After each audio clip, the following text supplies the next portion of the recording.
નમસ્કાર મારા વાલા વિદ્યાર્થી મિત્રો, સ્વાગત છે તમારું। આજે મિત્રો વાત કરીશું ધોરણ 8ની અંદર આપણી જ્ઞાન સાધના પરીક્ષા જે શિષ્યવૃત્તિ પરીક્ષા મિત્રો લેવામાં આવનાર છે, જેની અંદર મિત્રો તમને શિષ્યવૃત્તિ 90,000 રૂપિયા મળવાપાત્ર થાય છે, જે તમે ધોરણ 9થી ને 12 સુધીનો અભ્યાસ કરશો ત્યાં સુધી મળશે। જેની અંદર મિત્રો તમારી જે પરીક્ષા છે તે પણ 30 માર્ચના રોજ તમારી પરીક્ષા લેવામાં આવનાર છે। હવે આ પરીક્ષા માટે કેવા પ્રકારના પ્રશ્નો પૂછવાના છે, જેમાં ગુજરાતી વિષયના પણ મિત્રો તમને પ્રશ્ન પૂછવામાં આવનાર છે। તો મોસ્ટ આઈએમપી મિત્રો પ્રશ્ન તમારી પરીક્ષામાં પૂછાય એવા જ પ્રશ્નોનું સોલ્યુશન આજે આપણે આ વિડીયોમાં કરવાના છીએ। તો ચાલો વિદ્યાર્થી મિત્રો આપણે વિડીયોની શરૂઆત કરીએ। તેના પહેલાં તમે ખાસ ચેનલમાં પણ નવા હશો તો મારા વાલા વિદ્યાર્થી મિત્રો ચેનલને અવશ્ય સબસ્ક્રાઇબ કરી વિડીયોને લાઇક અને શેર કરવાનું ન ભૂલતા, જેથી કરી અમે તમારા સુધી ધોરણ 8ના તમામ વિડીયો છે એ મોકલી શકીએ। તો વિદ્યાર્થી મિત્રો આપણે સૌપ્રથમ ધોરણ 8ની અંદર જે પ્રશ્નો પૂછાવાના છે ગુજરાતી વિષયના એનું સોલ્યુશન જોઈશું। દરેક વિષયના પ્રશ્નોનું આપણે સોલ્યુશન કરવાના છીએ।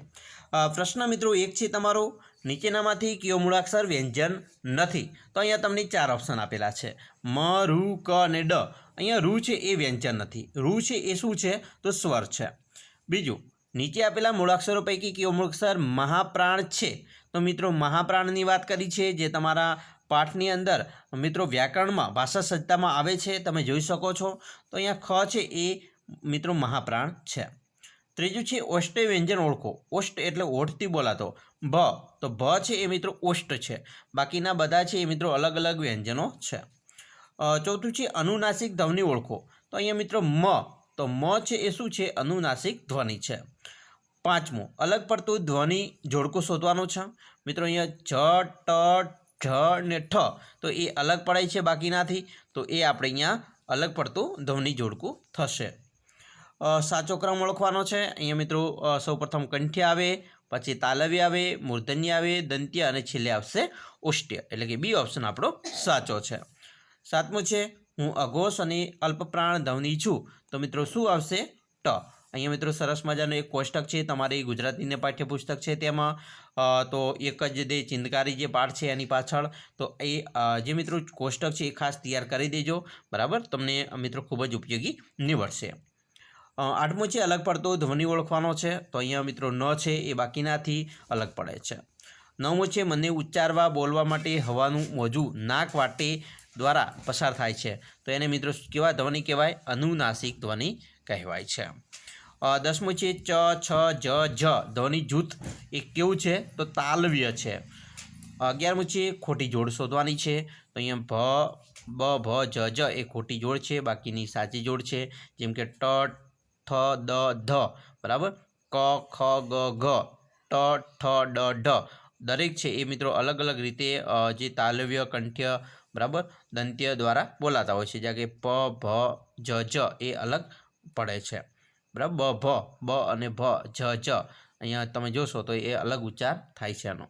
12મું છે નીચેના ધ્વનિમાંથી અલ્પપ્રાણ ધ્વનિ, તો મિત્રો ટ અને ડ છે એ અલ્પપ્રાણ ધ્વનિ છે। એના પછી ચ વત્તા આ વત્તા ન વત્તા દ વત્તા ઓ, તો આને થાય છે ચાંદો, આનો મતલબ થાય છે, બરાબર, ધ્વનિ આપણે જે સ્વર જે મિત્રો અહીંયા જોડીએ, બરાબર, તો એનો મતલબ થાય છે ચાંદો, સંધિ જોડવાની છે। ચોથું છે અઘોષ ધ્વનિ અલગ તારવો, તો પ અને ફ એ અલગ છે। પછી 15મું છે હું કોઈ પણ પ્રકારનો અવરોધ વિના બોલાતો ધ્વનિ છું, તો આ એ અલગ પ્રકારનો અવરોધ વગર બોલાતો ધ્વનિ કહેવાય। 16મું છે નીચેનામાંથી કયું ધ્વનિ જૂથ મૂર્ધન્ય છે? મૂર્ધન્ય, તો ટ, ઠ, ડ, ઢ એ મૂર્ધન્ય છે। 17મું છે નીચેમાં આપેલા ધ્વનિમાંથી અનુનાસિક ધ્વનિ કેટલા છે?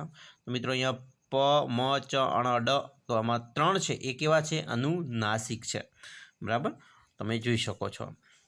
એના પછી દંત્ય ધ્વનિ કયો છે તે ઓળખો। દંત્ય એટલે દાંત વડે બોલાતો હોય તે, તો ત છે દાંત વડે બોલાય છે, બાકીના દાંત વડે નહીં બોલાય, તો એને દંત્ય ધ્વનિ કહેવાય તને। 19મું છે નીચેનામાંથી કઈ ધ્વનિ જોડ સાચી છે? તો ભ છે એ ઓષ્ટ્ય છે, કારણ કે એને હોઠ દ્વારા બોલાય છે ભ, બરાબર, બાકીના બધા અલગ અલગ જ, તો એ કંઠ્ય નથી, બરાબર, તાલવ્ય છે। થ, તો દંત્ય છે। ખ, બરાબર, એ તાલવ્ય છે। તો આવી રીતે અલગ અલગ રીતે બોલાય છે, પરંતુ ભ છે એ ઓષ્ટ્ય છે અને હોઠ દ્વારા બોલાય છે। 20મું છે ખાલિયામાં સ્વર અને વ્યંજનનો સમાવેશ થાય, તો વર્ણ હોય તેમાં સ્વર અને વ્યંજનનો સમાવેશ થતો હોય છે।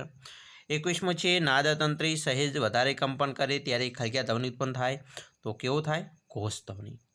22મો છે અનુનાસિક ધ્વનિનો ઉપયોગ થતો હોય તેવો શબ્દ, તો રામ.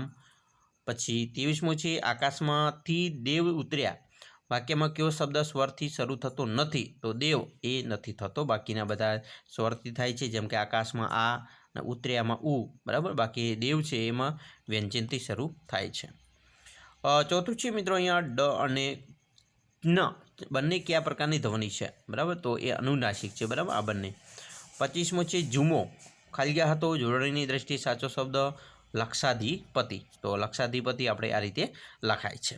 તો મિત્રો ખાસ આપણે જે તમારું ગુજરાતી વિષયમાં પ્રશ્ન બેંક છે તેમાં 25 પ્રશ્નો જોયા. બાકીના નેક્સ્ટ મિત્રો વિડીયોમાં પણ 25 પ્રશ્નો જોઈશું. એમ અલગ અલગ પ્રકારના આપણે પ્રશ્નો છે એ 25 દરેક વિષયના જોઈશું અને તમારું સોલ્યુશન કરીશું, તો જેથી કરી તમે મિત્રો સારામાં સારા ગુણ તમારી પરીક્ષામાં લાવી શકો. તો આશા રાખીએ છીએ તમને આપણો વિડીયો ખૂબ જ ગમ્યો હશે, અને વિડીયો ગમ્યો હોય તો મિત્રો લાઇક, શેર અને સબસ્ક્રાઈબ કરવાનું પણ ન ભૂલતા.